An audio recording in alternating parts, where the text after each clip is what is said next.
Good morning বন্ধুরা, শুভ সকাল। আশা করি তোমরা সবাই খুব ভালো আছো আর আমিও খুব ভালো আছি। তা সকালে উঠেই কাজ ছেড়ে সব কিছু দিয়ে ধুয়ে দিয়ে কাজ ছেড়ে এবারে রান্নাটা বসিয়ে দিয়েছি। গরমশাই অসুখ যাবে, তোমারও 4টার সময় খাবে, রান্না বসিয়ে দিয়েছি।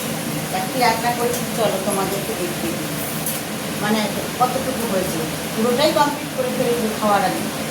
তা ভাত হয়ে গেছে। আর আজকে করেছি কি বলতো, পাতলাম গরম বাবা করতে হবে, নাহলে হবে।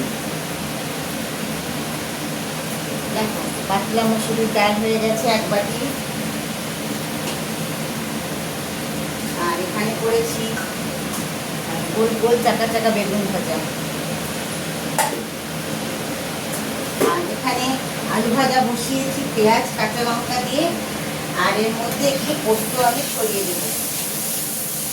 এইরকম আলু ভাজা করে দেখো, দারুণ লাগে। ডালের সাথে পাতলা মুসুরি ডালের সাথে দারুণ লাগে।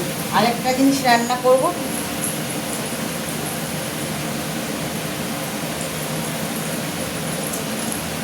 ফুলকপি আলু। দেখো ফুলকপি আলু টমেটো কেটেছি, একদম বেশ বড় বড় করে ফুলকপিগুলো কেটেছি।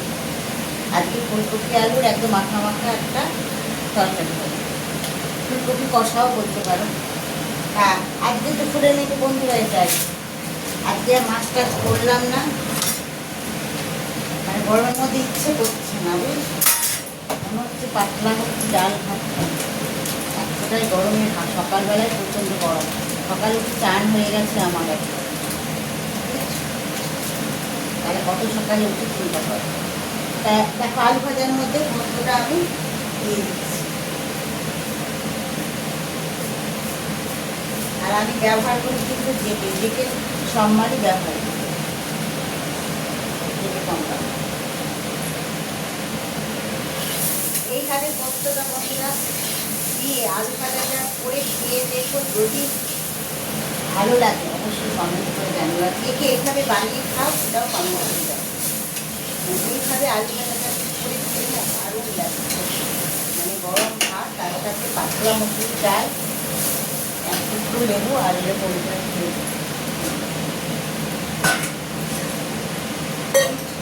এটা আমার শেখা আমার মায়ের কাছ থেকে।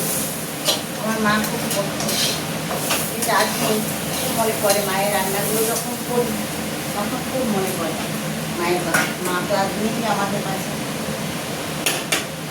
যাই হোক, তার তো রান্নাগুলোই আমি শিখেছি তার কাছ থেকে। কড়াইতে কিন্তু এক ফোঁটাও তেল নেই, একদম আলু ভাজাগুলো তুলে তুলে।